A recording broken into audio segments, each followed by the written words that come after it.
Well, welcome everyone to Building a Diverse and Resilient Workforce discussion today at the SFI Annual Conference. Really pleased that so many individuals have registered for the conference and are here to discuss with us a variety of important sustainability themes that address this sector.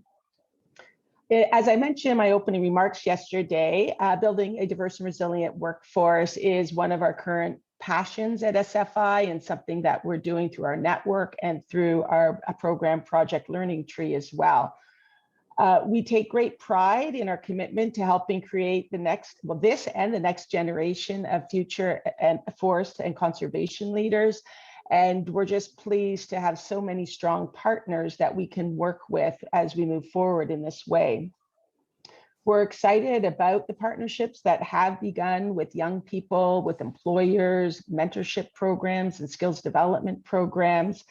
And we have a diverse lineup of individuals who will share their experiences, their collective knowledge, and at times their collaboration with SFI in this space. I would like to also thank our sponsors who are Ecom and Outland. And Ecom is an SFI certified organization, and we are just so thrilled with their participation, both in our standards work, but also in our green jobs work. Ecom employs students in green jobs experiences. They participate in our mentorship program. And Jenny Tallman, their chief forester, as well as Muddy Mark-Jerome, their woodland supervisor, have participated in the new Green Jobs video series, and we'll be launching those videos soon. And so stay tuned for those in the coming months. So it's just so nice to have an organization that's so involved in our programming to sponsor our session today. In addition, Outland is our sponsor, and Outland is not just a leading tree planting and remote camp services company, but they have a long-standing relationship with the forest sector and in green career pathways. In fact, the Outland Youth Employment Program recently celebrated their 20-year anniversary, and it employs employment and training experiences for Indigenous youth every summer. And SFI and PLT Canada are proud to be OYEP's first national partner. And since 2018, PLT Canada has supported green job experiences for nearly 400 OYEP youth from dozens and dozens of Indigenous communities across Canada. The SFI network has also stepped up in supporting OYEP with our collective impact since 2018, now totaling over $2 million. We've been thrilled to see OYEP grow from 3 camps, which are training camps for Indigenous youth, to over 6 camps. And we're looking to growing those numbers together as we move forward as well. So we're just so pleased, again, to have sponsors that care so much about the work that we're doing and to be so involved with us. Before I turn it over to Terry Baker to kick off the session, I wanted to mention that our conference is a learning opportunity. And our conference is approved for continuing education credits with the Society of American Foresters, whose CEO is moderating this panel. It's also has continuing education credits with the Canadian Institute of Forestry and the Wildlife Society. And if you belong to an organization that you feel has learning opportunities that are relevant to the themes in our conference, let us know. And next time we'll work with them to see if our programming meets their continuing education unit's requirements. So I'd now like to turn it over to Terry Baker. And I'd like just to say that I'm so pleased to have Terry Baker moderate this session. He is CEO of the Society of American Foresters, and he spent almost 20 years at the U.S. Forest Service before joining SAF. And I want to say that both Terry and the Society of American Foresters are really strong partners of SFI and Project Learning Tree. In fact, I often like to tell the story about Terry and I sitting together at a National Association of State Foresters meeting, and he just having such a warm and receptive approach to collaborating on green jobs initiatives, and was really one of the first sponsors of our Green Jobs Guide, and has collaborated with us ever since then. I'm also pleased that he's serving on the MANRRS SFI Advisory Committee for the African American Voices in Green Careers Guide, which you'll be hearing more about during the session at some point. Terry will take on the responsibility of working with all of the panelists so that they can introduce themselves. But for now, I'd just like to hand it over to Terry and thank him for leading the session. Well, thank you so much, Kathy, for such a warm introduction, and so excited to be a part of this conversation today. You know, building a more diverse and resilient workforce is something that is truly important to me and has been a part of my career as I've worked for the Forest Service and various organizations, just looking at ways that we can improve how we move forward and how we show up and how we are represented in the space of forestry and natural resources and in the various communities that we serve. I think that, you know, this profession is such a passion for many of us, and the opportunity to really share that passion with folks from diverse backgrounds and also hear their passions is something that we can always strive to do better and do more of. So really excited about this great panel of speakers and looking forward to moderating this panel. So again, thank you and SFI for having me and for being a great partner. All right, well, I want to jump right into it and let our panelists, give our panelists the opportunity to introduce themselves, and then we'll get into questions and definitely make some space for questions at the end from the audience. So let's go ahead and have some fun. We'll start off with Chief Vicki Christiansen, Chief of the U.S. Forest Service. Vicki, would you just share a little bit about yourself? Certainly. Good afternoon, I think, for most everyone. It's just a great pleasure to be here. Thank you so much, Terry and Kathy, for the great invitation to be a part of this dialogue. I have the honor to serve as the 19th Chief of the U.S. Forest Service, and I have a career all in forestry, but not all at the U.S. Forest Service. Our mission at the Forest Service is to sustain the health, diversity, and productivity of the nation's forests and grasslands for the benefit of current and future generations. And what I like to say, I have been helping to implement that mission my entire career. I started as a wildland firefighter back in 1980, folks. I'm dating myself. And I came up through Washington Department of Natural Resources, managing their trust lands and forest practices and wildland fire and all the rest of that. 26 years there, served as the state forester, went on to be the state forester of Arizona, and nearly 11 years ago came to the Forest Service in leadership in fire and aviation, then on to deputy chief for state and private forestry.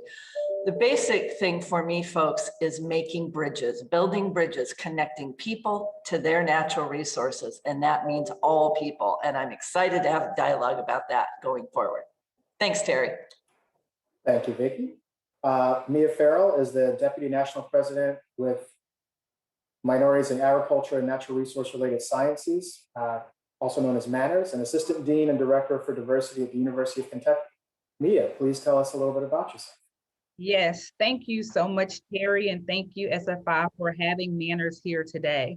And I am, as Terry said, the Assistant Dean and Director for Diversity at the University of Kentucky College of Agriculture, Food and Environment. But I am here representing the National Society of MANRRS. And so as of May 1st, I am now the immediate past professional president of the National MANRRS Association. And I'm a 14-year member of MANRRS. Believe it or not, every time I say that, I can't believe it's been 14 years.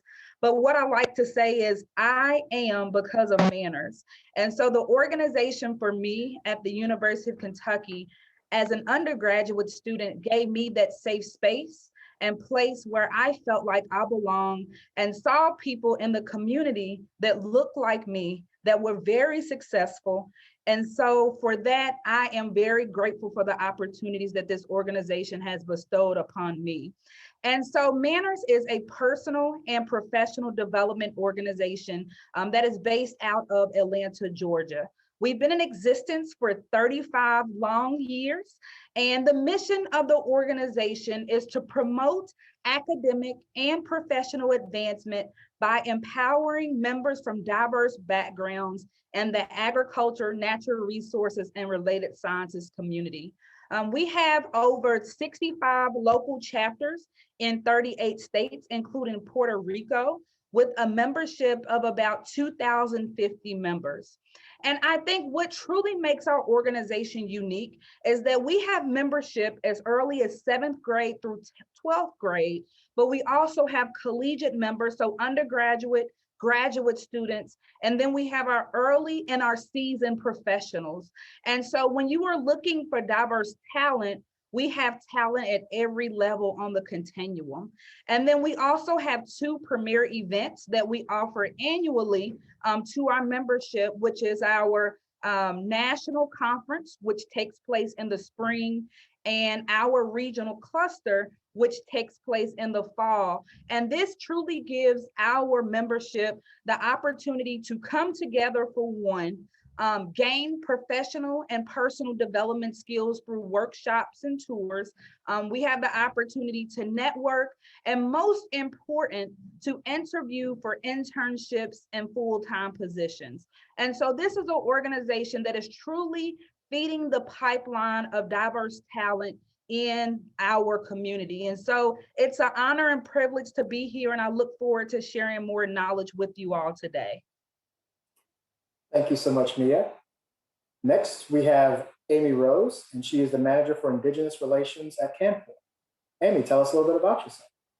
Thank you, Terry, and thank you, SFI, for inviting me to participate on this panel today.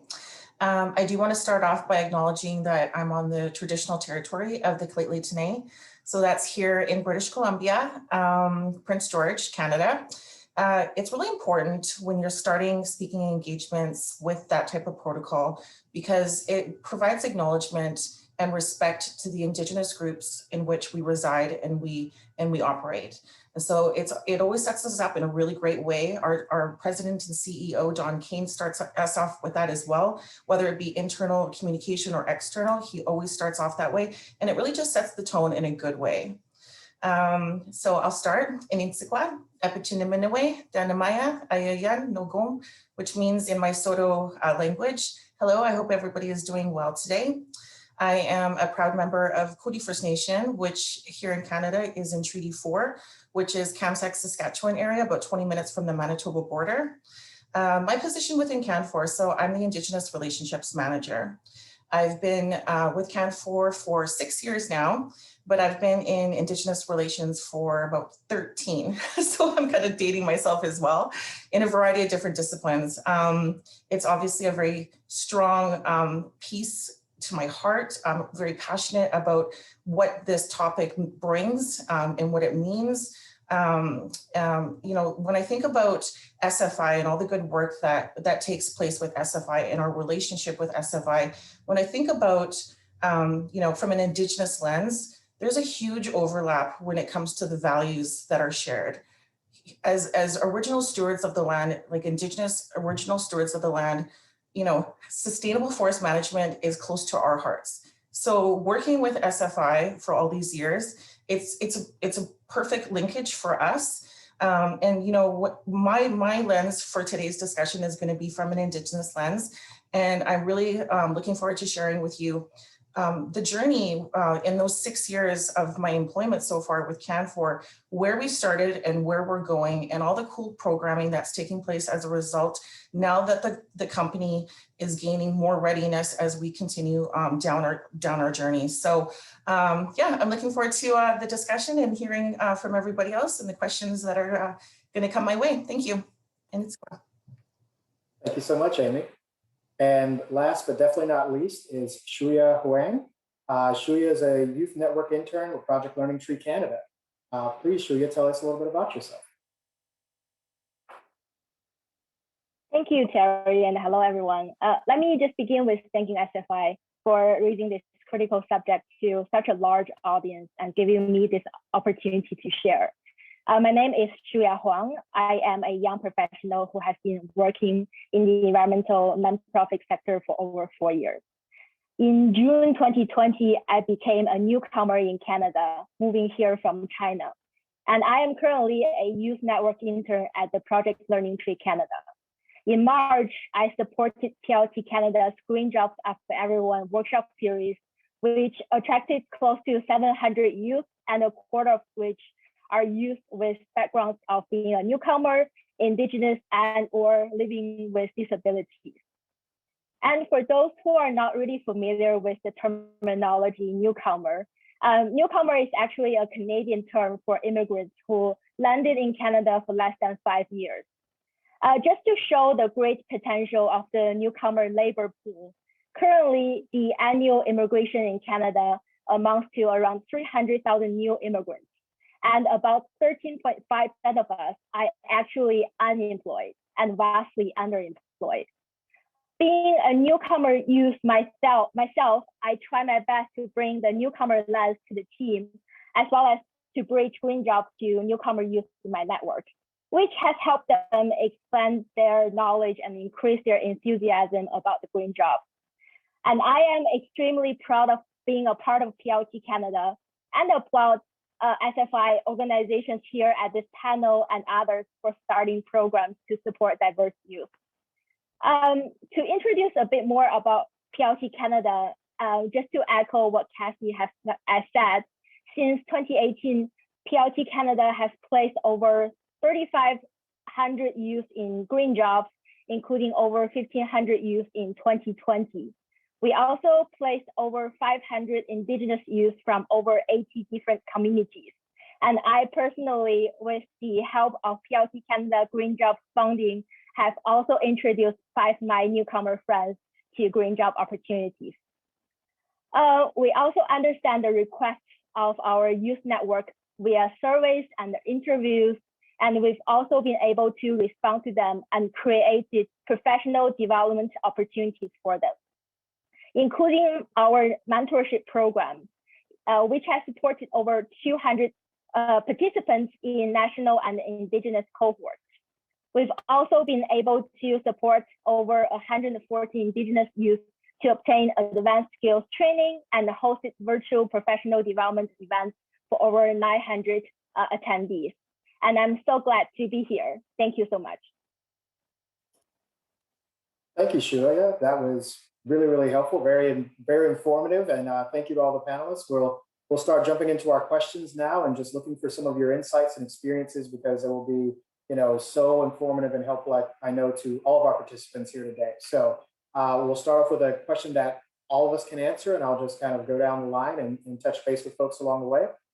So I'd like to start with this general question of, tell me about your organization or your own experience working to support building a diverse and resilient workforce. And I think that's obviously why we're all here today. And I think it's a great question to lead off with. And so let's start off with Mia, and we'll make it around to each of our panelists. Yes, so I think it is very important for you, one, at the forefront, to truly look at your strategic plan. And so when we talk about diversity, equity, and inclusion, I like to say, I don't like it to be a one-off, but I like it to be interwoven into everything that we do.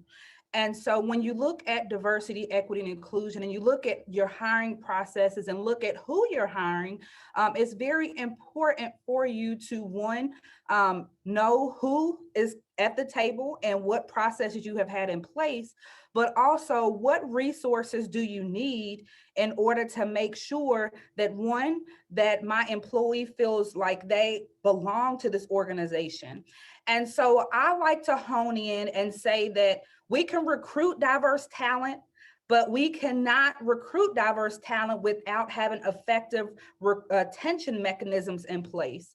And so you have to truly create those safe spaces and have those resources and mechanisms in order to make sure that your employees feel like they belong. And in some of the further questions, I'll delve into what that looks like for our organizations, and then how you can kind of translate that into your particular organization.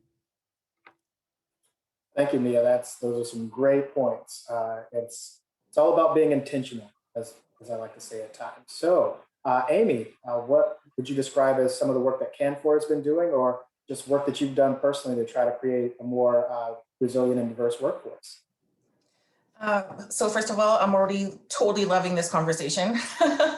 Mia, you nailed it. Absolutely. There needs to be a lot of focus around building that strategy and what do those retention strategies look like as well. If I were to back up just a little bit, I want to just quickly share with you the journey that Canfor went through when I first started. So my position was the first of its kind.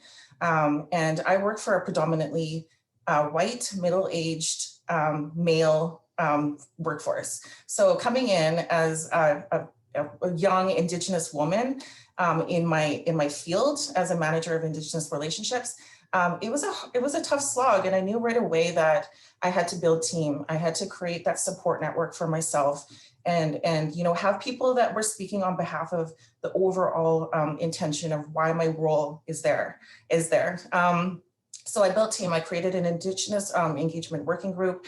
We built a strategy, which is amazing. I'm proud to say 6 years later, my Indigenous engagement working group is now up to 16 members, a bunch of which are VPs, directors, operations, HR, really for us to move forward with the implementation of the strategy. So it wasn't just me talking all the time about like, this is what's right. This is now VPs and senior leadership within the company that are doing the same. One of the pillars within the strategy, which I think is a perfect fit for SFI, is that we really focus on stewardship.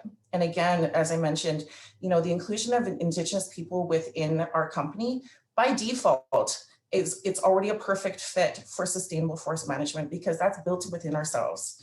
What we did from there was we did a rollout of the strategy. So we kind of did a phased approach. So phase 1, roadshow throughout all of our Canadian operations. We gave them the why. Why are we enhancing our approach to Indigenous engagement? Why is there now this focus on inclusion of Indigenous peoples? Because everybody's like, it's always been okay, Amy. 75 years in the making. Why change now? We're killing it. And I'm like, no, we have to make sure that we're continually shifting the way we think and do business. So we did the Canadian operation tour.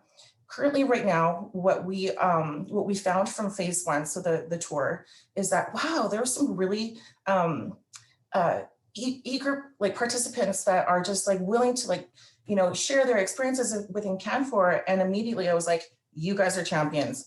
Let's build upon that. So I worked with those folks. I worked with the GMs to get their buy-in.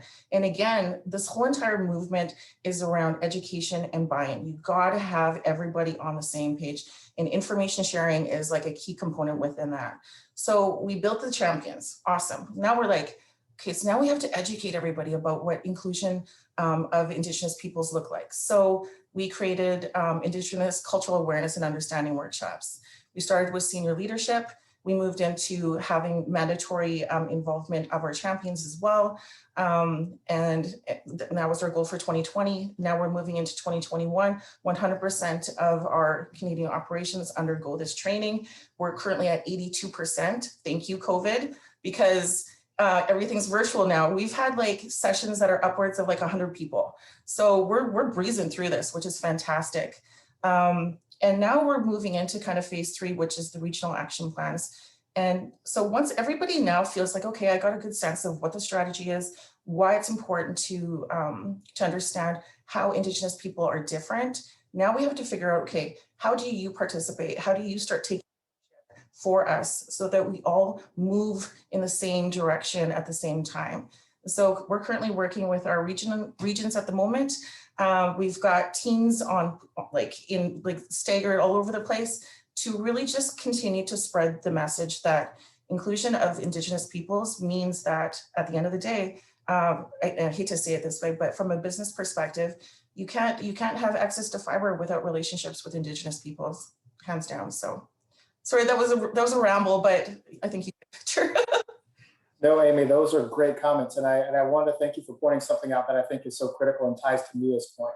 And that is, if we don't do the work to build a culture within an organization, especially an organization that is not very diverse, then our ability to retain those diverse candidates when we recruit them is almost nil. And so thank you for doing such amazing work really going around, finding those champions and really speaking to the importance of getting to this space of having an environment that will actually welcome folks who may come from different backgrounds into it. So thank you for sharing that. Chief Christiansen, would you mind sharing some things that you're doing related to, or just your own personal experience in building a more resilient and diverse workforce? Well, thank you. A great conversation. And I'm going to just talk a little bit about the high level challenges and opportunities to start, and maybe we can dig a little deeper. And to build on Mia and Amy, you know, it really is connected to you have to connect it to the core of who we are. It can't just be out here as an initiative or a program. It has to be connected, and, you know, quite frankly, a business reason, not only a moral imperative. And USDA, we have a pretty long history, and we're a pretty large organization, which is both opportunity and challenges. A workforce of 30,000, it goes to nearly 40,000 with our seasonal work. But you know, we at USDA Forest Service, we are stewards of some of the most incredible natural resources on earth. And we say very simply, our purpose is to sustain nature in supporting life. I mean, and when you think about it that way, the diversity of nature and of all life, there's a connectivity to everyone. We say that nature matters because nature provides, and to make it last, we need to take care of it together. It's not an exclusive calling, quite frankly. And just like everyone in our society, not just this group or that group, everyone needs to have an opportunity for connection, an opportunity to pitch in and help about nature that sustains all life. And it's just as simple as that. It's a part of the whole system of who we are. And that means engaging in all Americans in our work, and quite frankly, globally as well, as we do often. And, you know, our stewardship obligations towards the nation's forests and grasslands do extend to all Americans of every walk in life, because our shared intention at the Forest Service, we did a lot of work to come up with this shared intention, is to create a culture of inclusion that awakens and strengthens all people's connection to the land. And there's a lot in those words, and we'll unpack that a little bit more. And that includes the marginalized citizenry, whether they're in rural communities, in our tribal nations, or in urban communities, far removed from any of the public lands or even any forest lands. And we do have special obligations to the underserved, the disadvantaged, and the under-engaged communities, because they so often, you know, suffer disproportionately from the lack of resources or from the effects of ecological degradation, and sometimes even from our own decisions on public lands. And we know that we have to put the mirror up on ourselves, because racial equity is one of our 5 national priorities at the Forest Service. It's front and center. And we're incorporating equity into our programs of work and in our daily activities. And, you know, quite frankly, these are laws that are passed by Congress. Some things that everything needs to have a look at, is it fair and equitable to all peoples? And we can only really achieve our core purpose of sustaining nature to support life by connecting to all Americans and to their natural resources. And we certainly need to do that in part through really looking closely at racial and social equity. We've started by anchoring to a set of core agency values, and we're quite straight up about it, folks. If they don't have to be your personal values, but if you don't have any congruency with the core agency values, this isn't really the place for you here. And it's very simply, it's conservation, it's service, it's diversity, safety, and interdependence. Notice I didn't say assimilation or, you're welcome in, we welcome all people into the Forest Service, but once you get here, you have to assimilate and you have to buy into the culture. No, it's interdependence of each other, including all of our differences. So the Forest Service is 116 years old, and we have significant history, and we've gone through a lot of major changes in that 116 years. And we're both, we're both proud of our legacy, but we also know there is a lot to learn and not to repeat in our history as well. And, in earnest, our journey started to more truly reflect the face of America in the 1990s with an effort called towards a multicultural organization. And that really embraced the benefits of diversity and inclusion in making us a stronger organization and not a weaker one, referencing, of course, the diversity in our ecological systems, which most of our employees can do, and that it is a part of our business and what's doing right in serving all Americans, and that we needed to not just learn, we needed to embrace, and we needed to learn together. And, we all know that I think all organizations evolve. We are no longer an organization primarily of foresters and engineers. We're biologists, architects, sociologists, historians, and we are so much more. And we did make some diversity gains in the 1990s, but then we faltered, we slid back, especially when you look at the civilian labor force. And we got very serious in the early 2010s about cultural transformation, and the effects of that are still with us today. And we set out in earnest to understand what was holding us back. What were we call them system drivers that kept repeating themselves, that we couldn't really make the sustainable shifts. And we call it our diversity, inclusion, and equity learning journey. We engaged, I took a cross section of leaders at all levels of the organization to different organizations that had breakthroughs on diversity, equity, and inclusion. They didn't necessarily have it all figured out either, but we did learning just like we're doing here today. Went to the World Bank, Coca-Cola, IBM, places that were really putting some significant effort in sustainable change. And then we had worked with a consultant, and we did a deep dive diagnostics on ourselves, to understand those system drivers.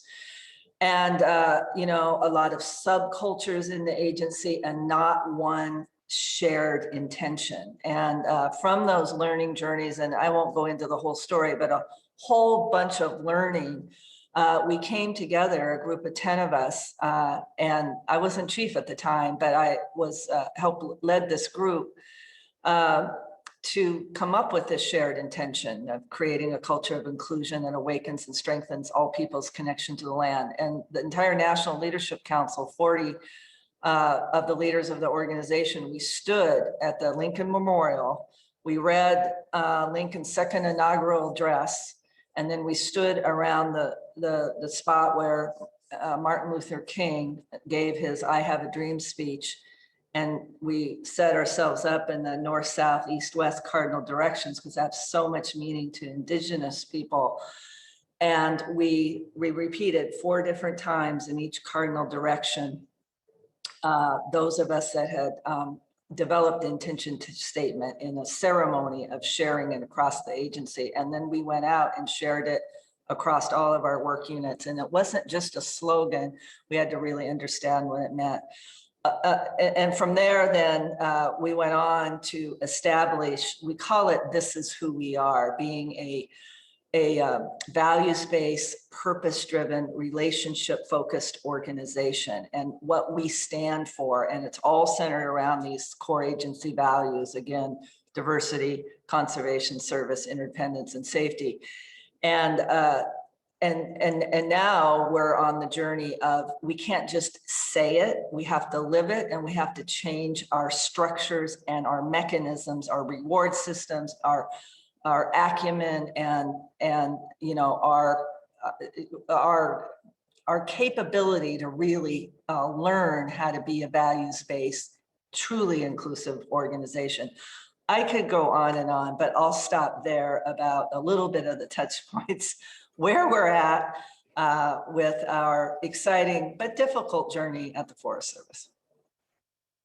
Thank you so much, Vicki. That was very, very informative and telling, and sounds like quite a journey that the agency has been going through, and your leadership has been a key part of that. So thank you very much.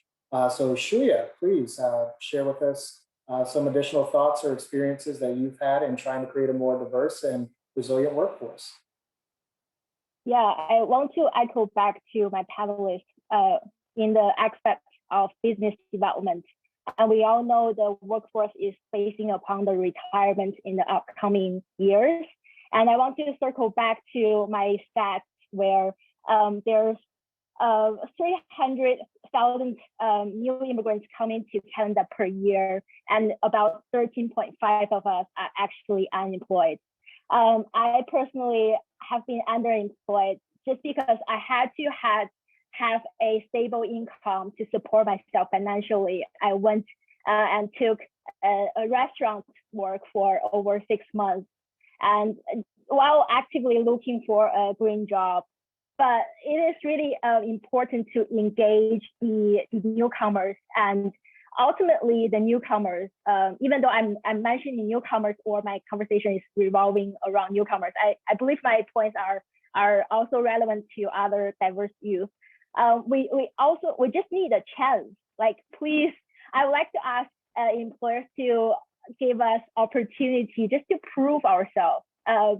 Because if given the opportunity, we can, even though we don't really speak the language or we don't understand the soft skills like communications or the nuances, cultural nuances in workplace, we can quickly learn them.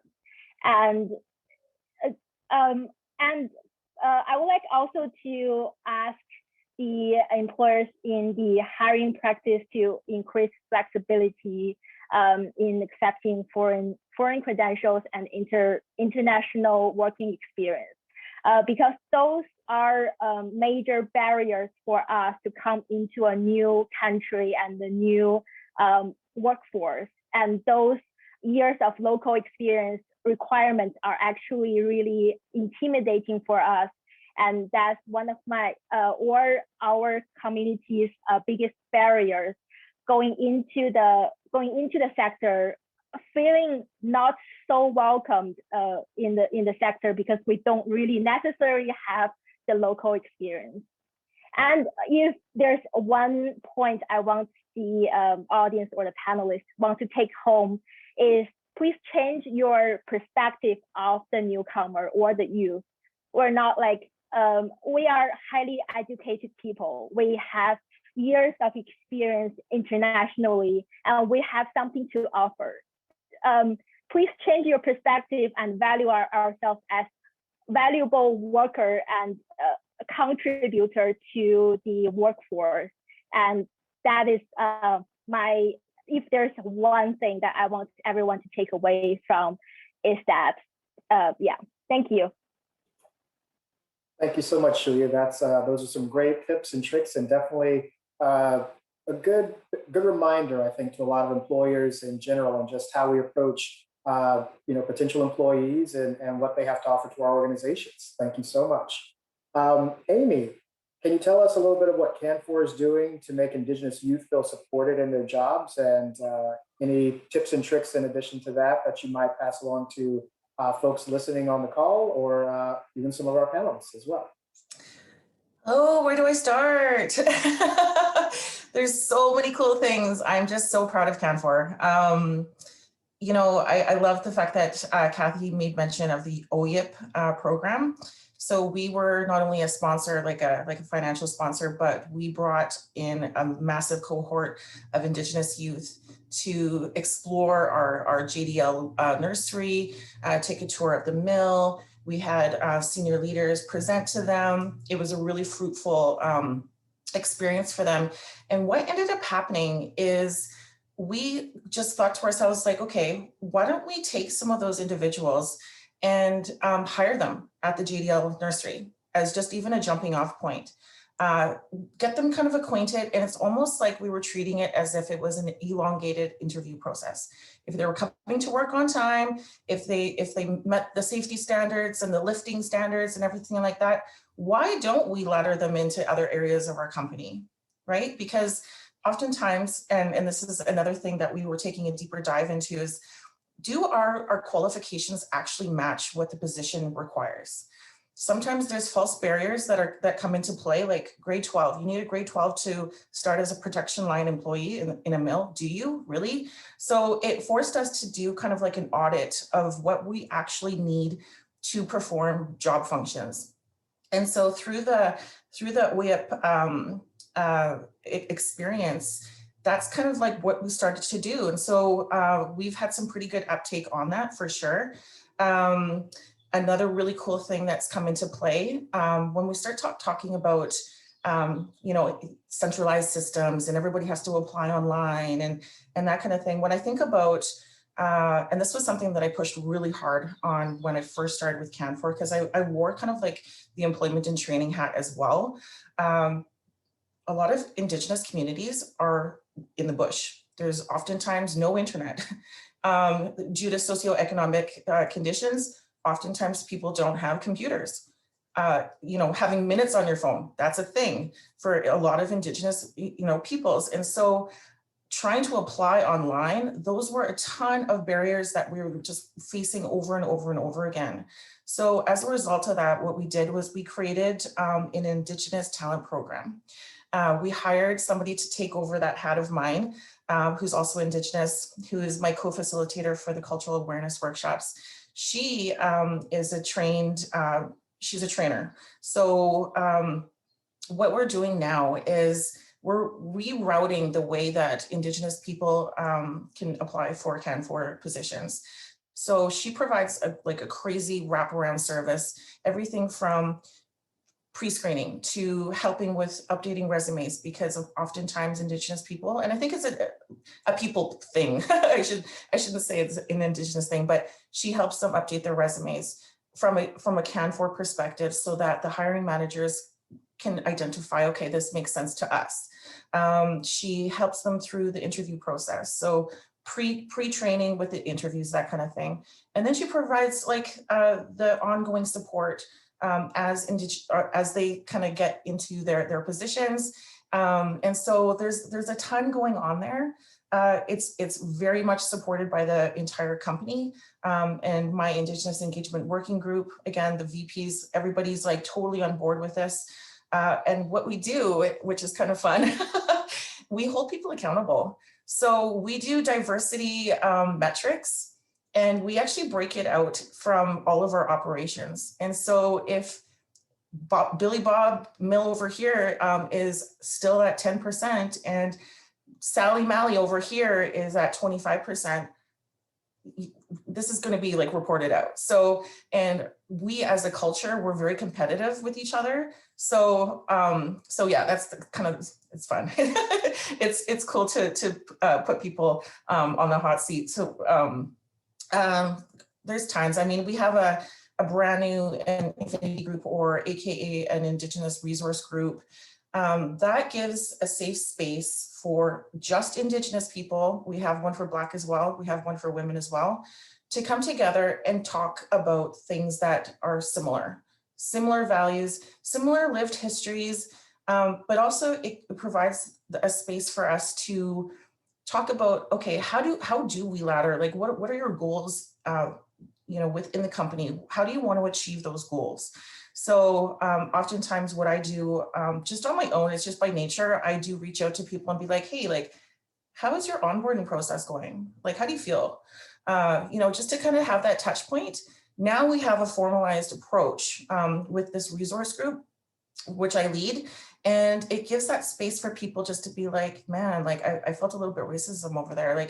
So I'm like, okay, time to put on the big guns. And then I help address the situation before it gets too bad, again, around retention and feeling safe. We also have a Mentor Me program that is broader within the company. It's led by our diversity group, which touches on Indigenous inclusion, but also gender diversity, where we come together. This particular group is sponsored by our president and CEO. So from the highest power within our company, we mean business when it comes to, talking about difficult conversations around inclusion and diversity. But there's, I could go on and on and on. I don't know. If anybody has more questions, please I can take a deeper dive wherever you want, but there's definitely some pretty sweet movement within Canfor that I'm proud to talk about. Thank you so much, Amy. Those are just amazing programs, and again, creating that safe space. There's really nothing that can beat our ability to create that safe space for folks to feel like they can bring things forward and truly bring their full selves to the organization that they're working for. So next up, Mia, kind of a similar type question. What are some of your thoughts and experiences around, or what are some of the organizations at the University of Kentucky or with MANRRS, tips and tricks, ideas, things that you've seen work, things that you've seen maybe not work as well, as far as how to just engage young professionals and emerging professionals in forestry and natural resources, or I know MANRRS also works with agriculture. So just some of those insights that you'd be willing to share with the panel and with the participants.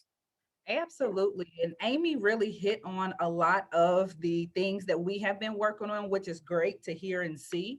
And so I would love to say that diversity, equity, and inclusion work can bring about uncomfortable conversations, but if we want to truly see change, we have to have those courageous conversations to see that change.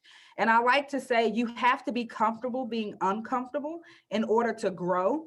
And so what I like to tell my employees, my faculty, staff, and students is we're going to grow through this together, and we're all entering at different levels on this continuum. We're at different journeys in DE&I, but we want to meet you where you are. And so what we do here at the University of Kentucky is we start with our onboarding process, because if we have it in our strategic plan for goal 4, that we are going to create this space, create these programs, create this grandiose DEI experience for our faculty, students, and staff, then we have to put our mouth where our money is, right? And so within our onboarding process, we create a diversity training, but we also require all of our employees to go through unconscious bias training. And so when they are going into, the evaluation process, it must be listed on their core competency within diversity that they have gone through the training. And here recently, the university has launched a unconscious bias 2.0. And so now we have 3 different sessions that they can attend to truly grow through that journey and learn more about unconscious bias.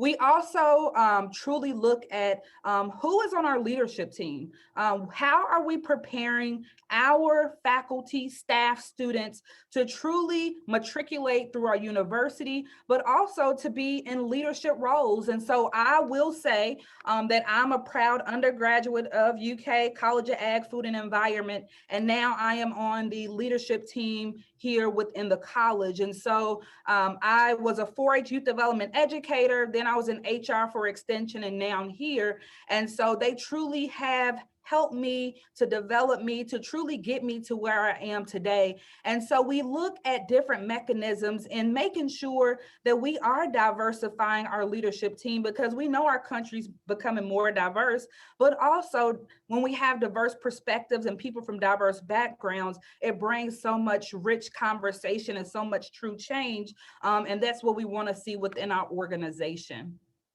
I would also say the organization of MANRRS and engaging with us is another opportunity for employers to truly be able to hire diverse talent.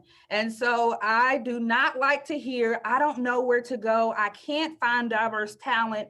You have to go where the diverse talent is. And so I truly learned that as a 4-H youth development educator in a rural/urban community, and being one of the first African-American women to be a 4-H agent, it was challenging. But when I figured out they were not coming to the extension office, I had to go to those communities. I started to see my program grow. And that is pretty much across the board. When you truly are intentional in your recruitment efforts and you have those retention mechanisms in place, then you will see true growth and you will start to see your organization diversify, but you have to have those mechanisms in place to begin with.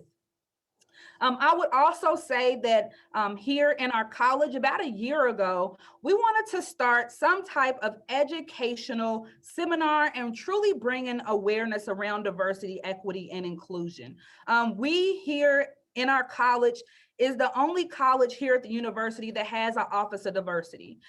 We have diversity officers in every college, and so their major job responsibilities could range from 0 to 20%, but it is 100% of my major job responsibility to focus on DE&I. And so when we talk about diversity, equity, and inclusion, what are we doing to make sure that we're not only bringing awareness for our students, but our faculty and staff have to be held accountable as well. And so we started a webinar series entitled Cultivating Inclusion Series.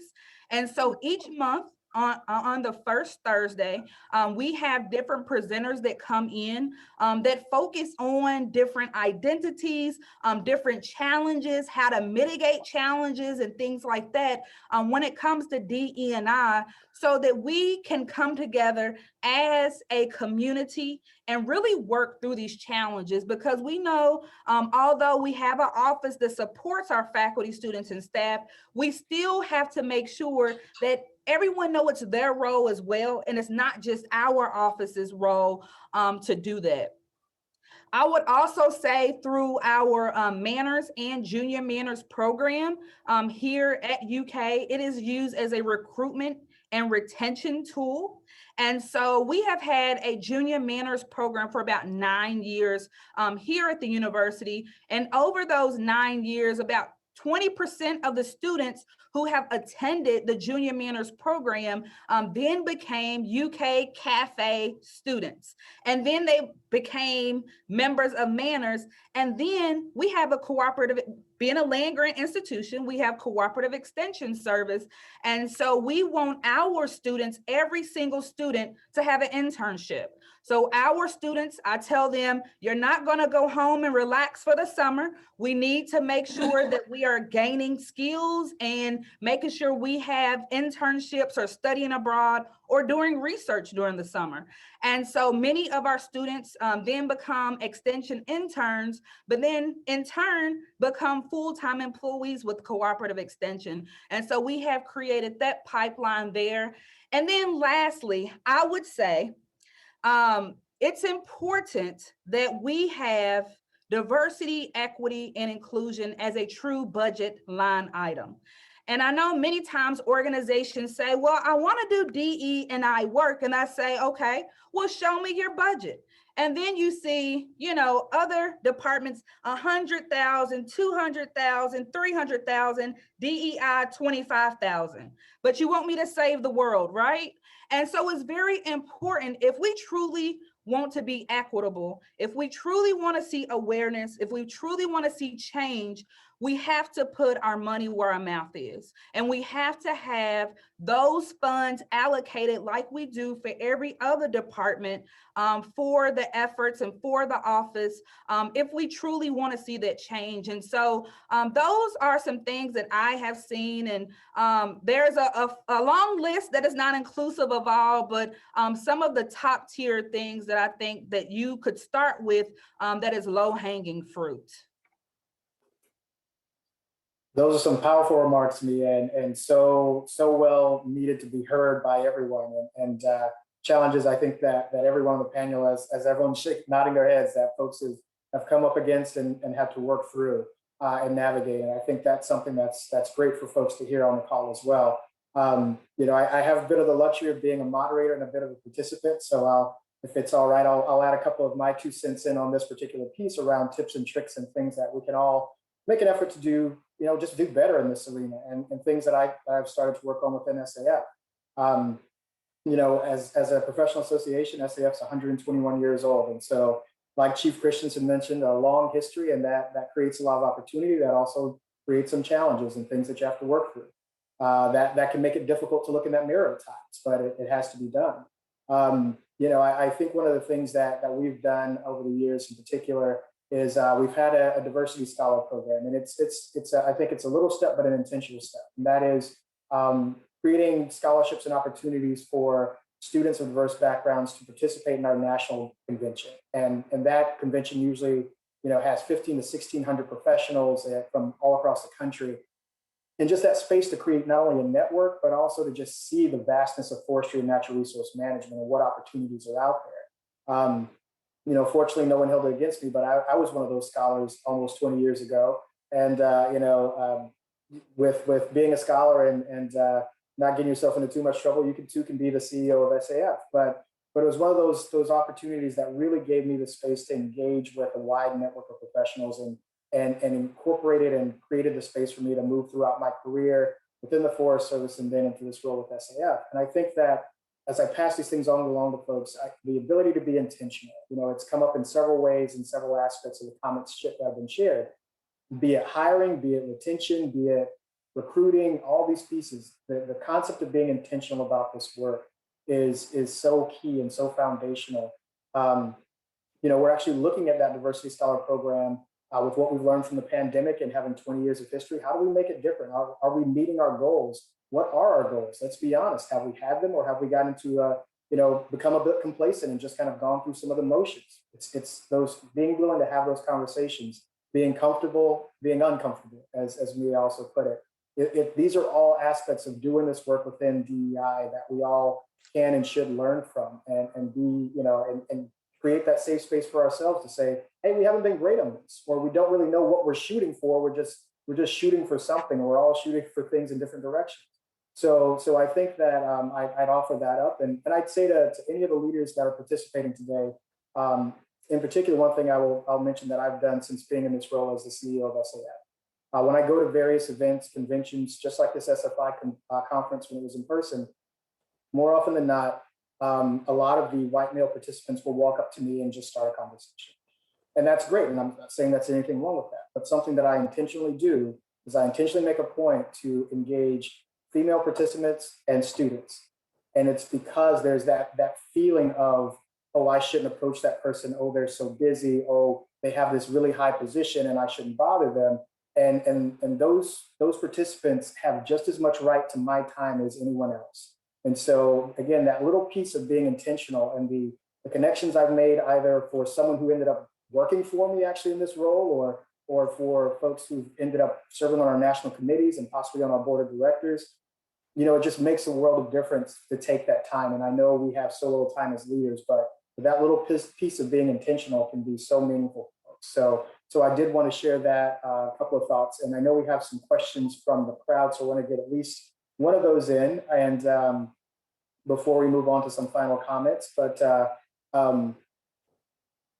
one question is for Amy or any of our panelists, any pointers for creating / starting an employee resource group within your organization? And anyone can take that one. Amy, I don't know if you want to start, but really, if anyone has comments or thoughts of doing that, I'd love to hear it. Sorry, can you just repeat the first part of what you said? So I heard employee resource group, but what was the? Any pointers for creating or starting an employee resource group within your organization? Sure. Yeah. So so this is kind of like a new thing for all of the resource groups that we have going on right now. There are models out there for sure, but one of the things that I quickly picked up on with regards to, and it might actually be the same for our Black resource group as well, but having the resource group start with just Black or just women or just Indigenous. I can only speak for Indigenous, our Indigenous group. I quickly came to bat on pushing back a little bit on the model because of the oppression and the colonization and the difficult history that Indigenous people had to go through. It's really important that we provide that safe space. And so what we're doing right now is we're utilizing, so it's just going to be Indigenous people. We're thinking of bringing in, because it has to be a learning opportunity as well, but bringing in guest speakers, potentially bringing in an elder, providing an honorarium, really balancing, yes, the company wants to know how we report out on what this group looks like. I loved your comment, Mia, around putting your money where your mouth is. We're going to be securing a budget. We need to be making sure that we have, with this powerful group of individuals coming together with similar ideas, we're experts in our own right. We need money to make things happen. So what we're doing right now, it's kind of just the beginning still, but we're going to be utilizing the Indigenous Talent Program as a jumping off point. So we're going to be bringing in newbies that are coming into the company, almost like an extension of the onboarding process. We're going to give them a voice. We're going to make sure that they feel supported.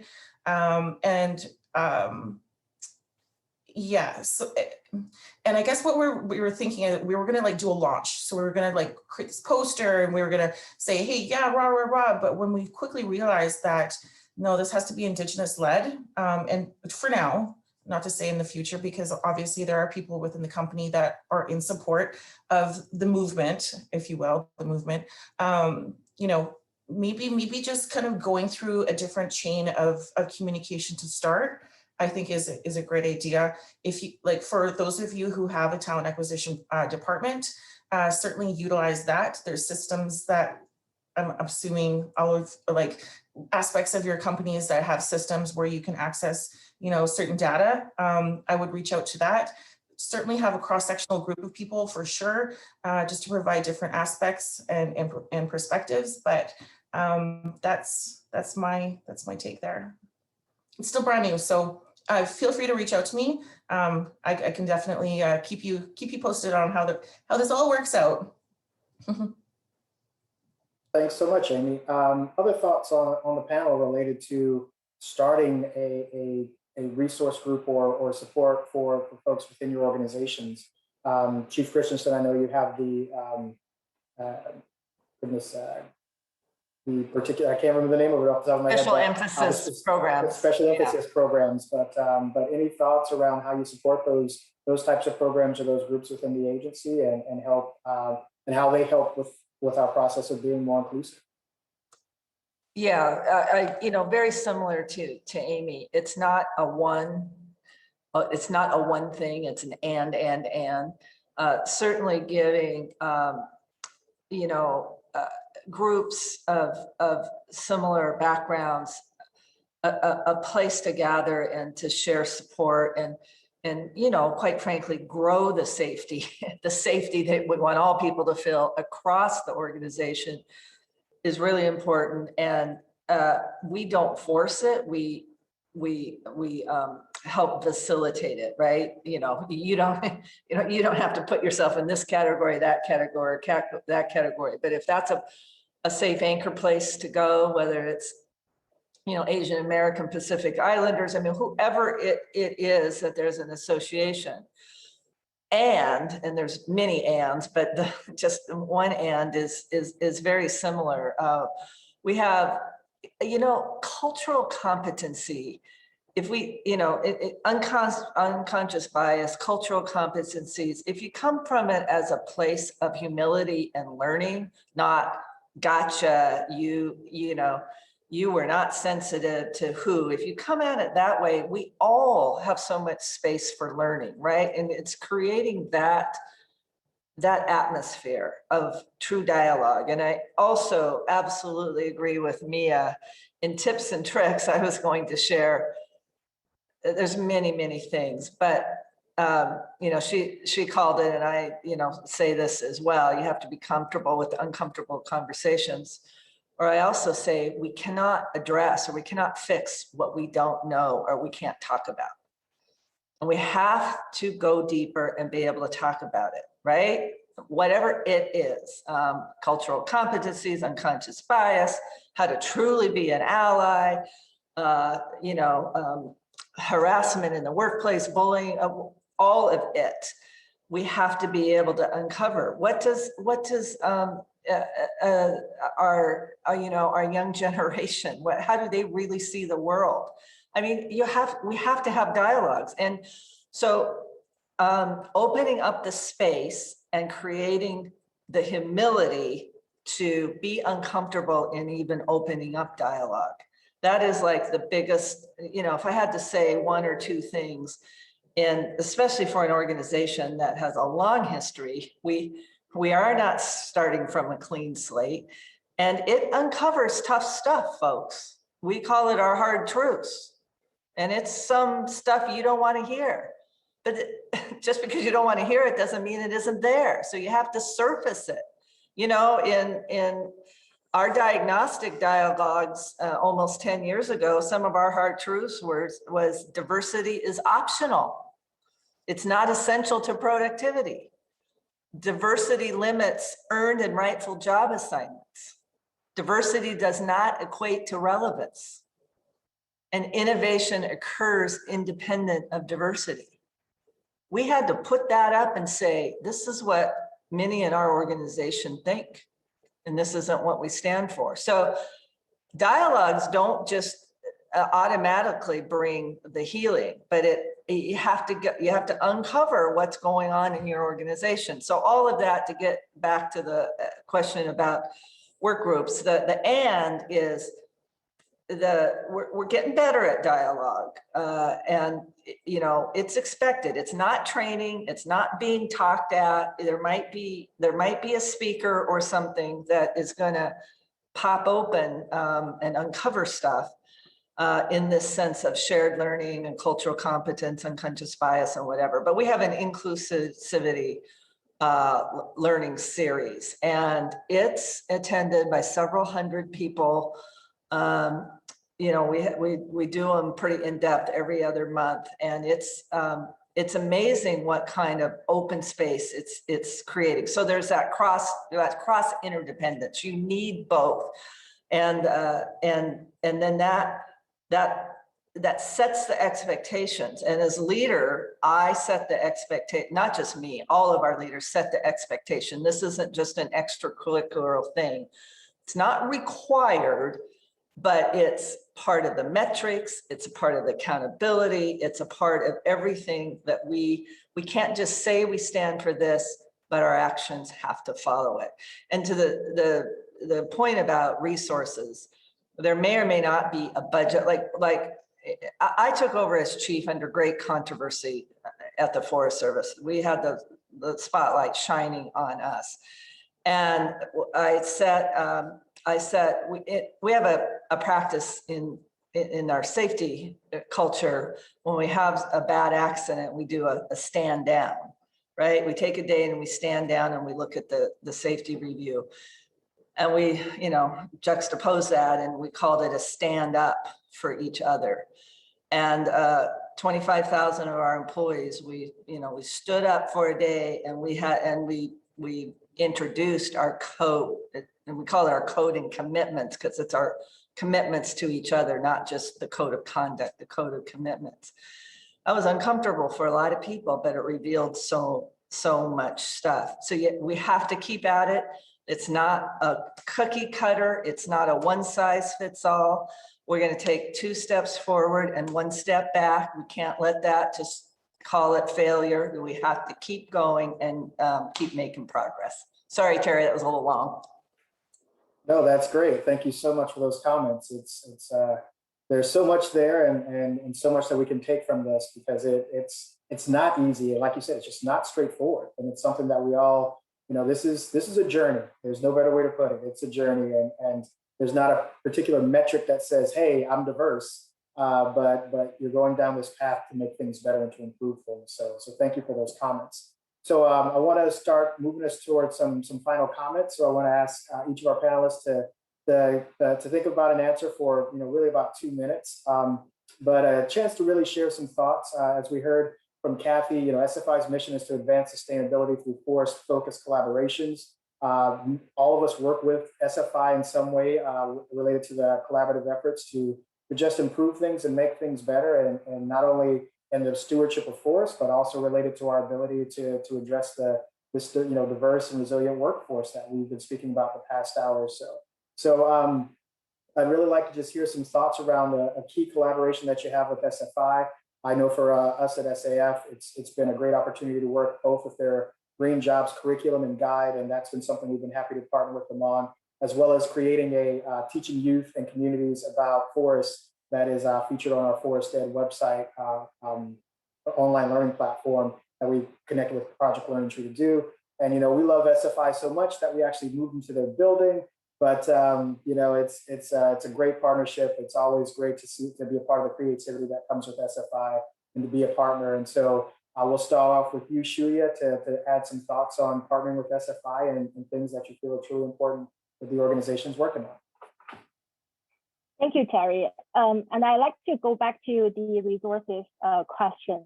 I would like to ask employers to consider PLT Canada or PLT as the resource that you can rely on. We are largely targeting and facing youth and young professionals from diverse backgrounds. We have engaged Indigenous youth.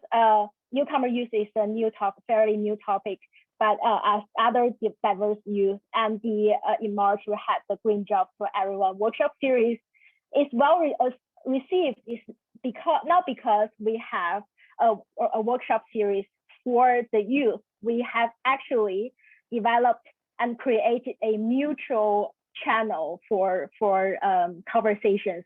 We have a learning session for youth and another learning session for employers. So it is a mutual and learning opportunity for both employers and youth.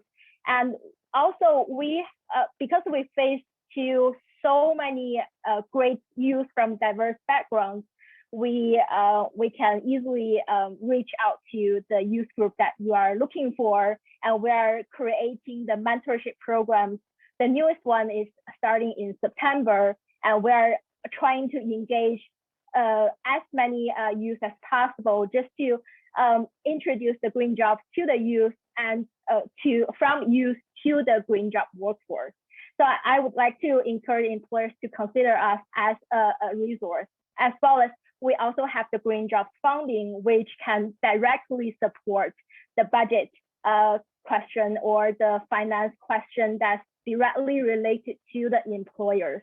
So please consider us as a resource moving forward in engaging diverse youth. And lastly, I want to say something that's really near and dear to my heart.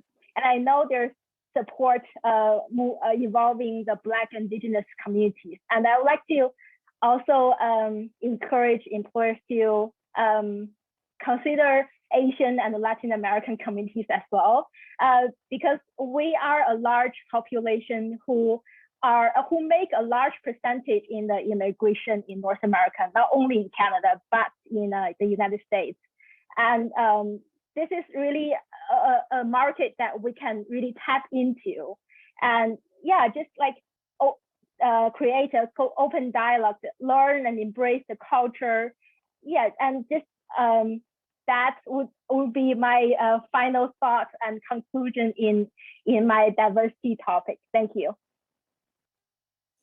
Thank you so much, Shuya. Great points. Amy, how about yourself? Thank you, everybody. I thoroughly enjoyed my time with everybody, and I echo so many of these, like what's been said already. I wish that we were closer together and that COVID didn't exist. Like, huge hugs. It's super empowering to hear about some of the other things that are happening throughout globally, really. With regards to, Canfor's partnership with SFI. So we are the third largest forest management certificate. So there's a lot going on there for sure. I love the fact that it kind of keeps us in line. I love the fact that, it totally complements the value system that I already mentioned with Indigenous peoples as being the original stewards of the land. We've been working with SFI as well as PTL or PLT, sorry, on a number of different things. I was not too long ago featured in the Canada Green Job Guide. Had a photographer follow me around, almost like as a day in a life. I was like, oh my gosh, this is so embarrassing. But no, it was an honor to be featured in that, just to talk about my truth and my story, and to encourage youth to come on board and really consider this as a potential career move. Certainly with Indigenous peoples, being in nature, and I don't want to sound like a generalist, but for Indigenous peoples, being in nature is a part of our culture. It's completely a huge fit. And, you know, a lot of our operations are in remote locations. Again, it's a win-win situation. And so promoting this, you know, forest management and all that kind of stuff as we're engaging with Indigenous groups is huge. And so I just wanted to close by saying thank you for everybody and your insights. I feel blessed to be a part of this panel because there's some pretty intellectual folks here that I'm sitting here looking at right now. So thank you. With that, Chimagwech, thank you. Thank you so much, Amy. Mia.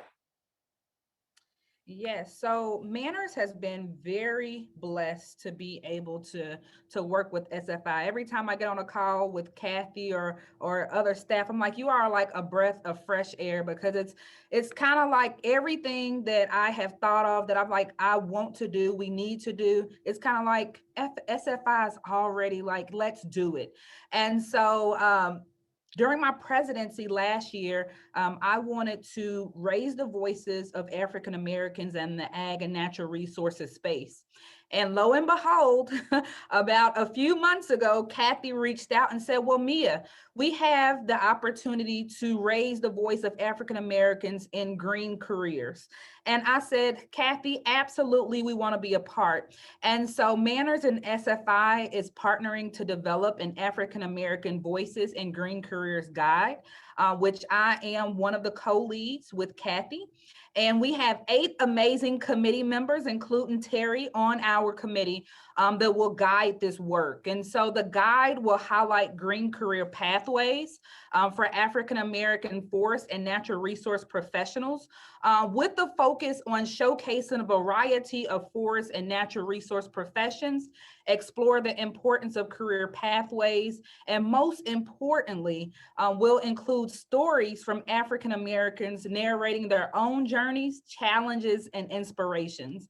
And so I love to talk about agriculture. I love to talk about green jobs. And really, my goal is to go into these elementary, middle, and high schools and have students to tell me they want to be in agriculture or have a green job when they graduate or when they're finished with high school. And so I'm very excited about this project.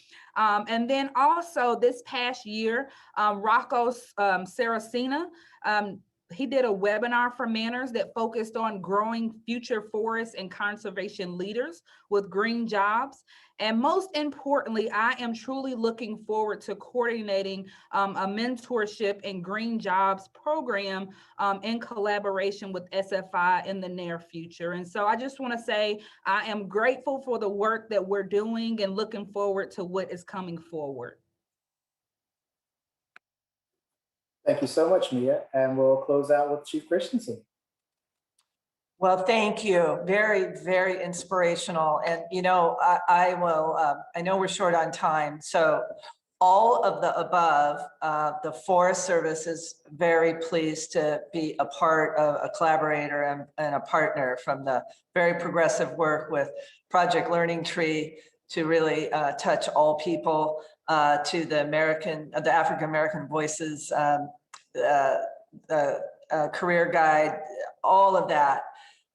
We're just really pleased to be a partner, and the leverage that SFI gives. But I want to call out the work that SFI is leading out on, and we're really pleased to be a part of and a partner, is the Urban and Community Forest Sustainability Standards. You know, in America, 85% of the population lives in urban areas, and connecting the connectivity to natural resources and the importance to human health, to climate resilience, and for, quite frankly, economic viability. So much is not, it's absolutely essential that we have our healthy, productive, and the services that flow from our urban community forests. And quite frankly, the equity for all people. So I really applaud SFI for moving out in that space. And I know you're gonna have a whole panel on that. So I just much appreciate the innovation that we all do together. We learn from each other. It takes all of us in our own way. Appreciate every one of you, and certainly SFI. Thank you, Terry. Hey, Thank Terry. you so much, Chief. Make one more Yes. comment. Sure. I'm so inspired. But when I think about, you know, the topics that we're talking about right now and all of the work that we're doing in our respective areas, won't it be cool? I always kind of think about when this topic no longer becomes a topic and we're just doing it, right? That is the measurement of success. So anyway, I just wanted to close with that. No, Amy, that's a great point. You know, I'll end this with my thought in particular, and that is, you know, there's a proverb that I learned several years ago that I continuously share, and it is, it's an old African proverb. If you want to go fast, go alone. If you want to go far, go together. And I think that truly sums up our session. So I want to thank everyone, our panelists. You've done an amazing job. Your stories, your insights, your experiences, I think have been so fruitful. Thank you to SFI for having this session. I know there are several questions in the Q&A we didn't get to, but as you see, we had a great fruitful discussion amongst the panelists. And with that, I want to turn things back over to Kathy, where she has some announcements to make. And again, just thank you everyone for an amazing job and being so genuine and thoughtful in your comments today. Thank you so much. What an amazing session, I have to say. So inspirational. You guys are just so open, so honest, so easy to listen to. And I know when I spoke with each of you about my hopes for this session was that there could be an honest and open discussion where those in the audience could learn from you, each of your experiences and what you're putting into practice. And I think there was a lot of takeaways in that session and a lot of learning for us to work through and work on together and collaborate. So just thank you so much. That was great. So at this point in the day or in our conference, it's my real pleasure to reward the SFI President's Award. And this award is given to an individual or an organization that leads the forest community on important issues related to sustainability, education, and collaboration. And there's been a lot of great award winners over the years. There's one every year. Last year it was the Yakama Nation. The year before it was Bettina Ring, Virginia Secretary of Agriculture and Forestry in 2018. The year before that, it was Craig Blair, CEO of RMS, who really helped us bring PLT on board and helped us through that transition. And we see the results of that today. And the year before that, it was the American Bird Conservancy for our longstanding collaboration to maintain and recover species at risk. Today, I want to recognize Vicki Christiansen as the recipient of the President's Award. As the Chief of the U.S. Department of Agriculture's Forest Service, Vicki is being recognized for reasons I'm sure you all could tell just by listening to her today, for her long-standing leadership on a myriad of issues critical to the future of the forest sector. And her leadership begins by being very authentic about building a diverse and resilient workforce. You heard about her efforts before becoming chief and how seriously she takes this in her role as chief. And having leaders caring about these topics in such a meaningful way, learning through them, being uncomfortable and sharing their stories is how we're going to bring about change. Chief Christiansen has also been very, very focused to promoting the education of youth and of families, has been very supportive of our work as well in this space, but also in the U.S. Forest Service work, of course. And of course, she has such a strong commitment to stewardship and enhancing biodiversity. And she's talked so often about stewardship and the obligations for forests and grasslands, and ensuring that those lands are there for all species, for all people. And this is another important reason why we're recognizing her. I really value Vicki's thoughtful approach to tackling some of the biggest conservation and community and diversity issues. She's just such an enthusiastic partner, and this award really recognizes her efforts that are in theme with our conference, which is better choices for people and the planet. I think you heard her talk about core values of the U.S. Forest Service and USDA being conservation, service, diversity, safety, and interdependence. And I think those are great values that we share as well. I also just want to mention very quickly in passing that even as she already did, as it comes to the work of SFI and Project Learning Tree as well, the U.S. Forest Service has just dedicated so much energy, time, resources, and staffing. I won't go through all of these products or programs. I will just say they're all there, and they wouldn't be there without the partnership of the U.S. Forest Service to many of these important tools that educate this in the next generation on green jobs, on forests, on forest literacy, and so much more. So as a chief, Vicki oversees the Forest Service. I just want to thank her for being such a wonderful person. Thank you for leading the Forest Service in such a meaningful and authentic and focused way. And thank you from the bottom of my heart for your collaboration with the forest sector and with our shared communities. Congratulations, Vicki. Over to you. Wow. Kathy, the President's Award, thank you to all of SFI and to you as a president. It's just a great honor. You know, I'm only one person. And as Amy said, when we all are just doing this together, we're working for the sustainability of our great planet, and we are connecting to all people for what their needs are relative to nature and their natural resources. We will have arrived. But you know, it's a bunch of dedicated people, and you know, I'm just one of them, folks. But I will share with you a very simple life motto that I have, that, you know, we need to use both our heart and our head. We know a lot of things. We are great natural resource managers, but until we make that connectivity and that caring, we can't put it all together. You've heard this saying before, it's a little play on words, but people don't know, people don't care what you know until they know that you care. So thank you for taking a moment to make a personal connection so that our forests, our biodiversity, our mission of sustainability of this earth and the forest resources are connected to what people care about.